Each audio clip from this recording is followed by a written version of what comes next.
two systems. The realtor called me. I do work for some of her associates. So she called me down in here to look at this system because it is producing a very high electric bill. So we're going to turn them both on and run them, see what happens, so we can figure out what's going on. Well, this unit here is a Bryant gas pack. So you can hear trying to light. Might not have any gas to this house right now. We'll see. There's a lot of flex right there. Do have a drip leg way over there. But your complaint was no electrical or elevated electrical costs. So we'll see about our heat pump over there. Looks like we have a Bryant unit right here.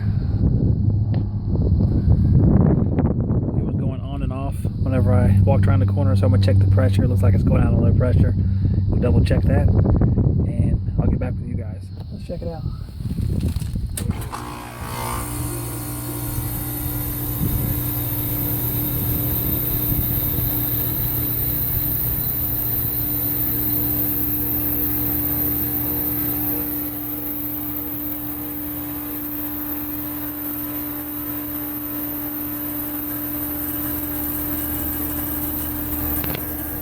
Orifice.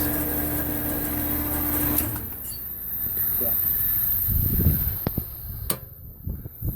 We are jumped over from our 24 volt hot to our orange, reversing balance. We will run in cooling, see if we'll have the same effect. Make sure there's no obstructions that show only in heating. Although we have an orifice and the likelihood is low, we're going to give it a try anyway.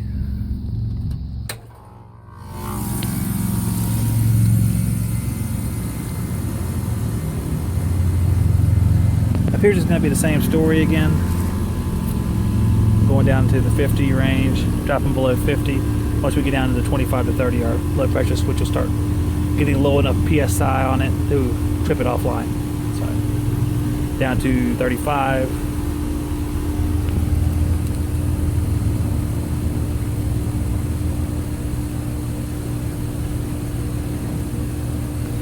Cooling, we might have enough refrigerant in there. But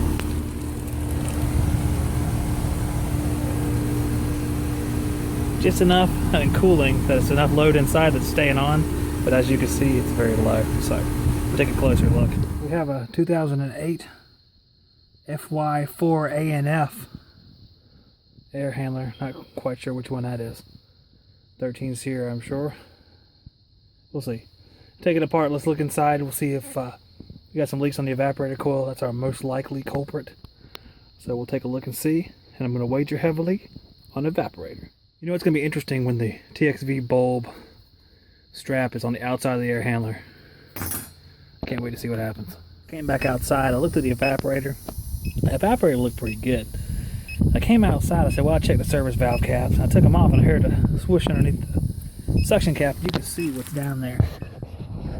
You see that the cap, we can focus in on it, has got a green tint to it. I do believe they probably put dye on it, try to figure out what's going on. And this is probably our leak right here. Get right down there on the top. And it does leak.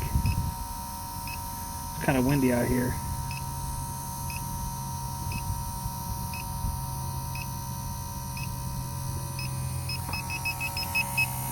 Center it out a little bit.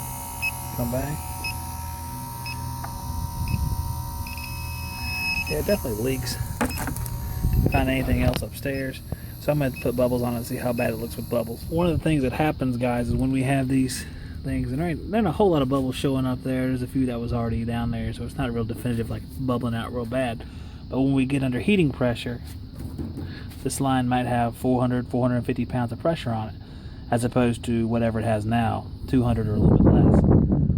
So I'm going to put the air handler together upstairs. We're going to throw it into heat mode, and we're going to try it again. Add a little bit of nitrogen to the system, guys. I have the Hillmore gauges, or gauge really. I'm going to go up about as high as I can, maybe to the 300s. Check for leaks again, just to double check.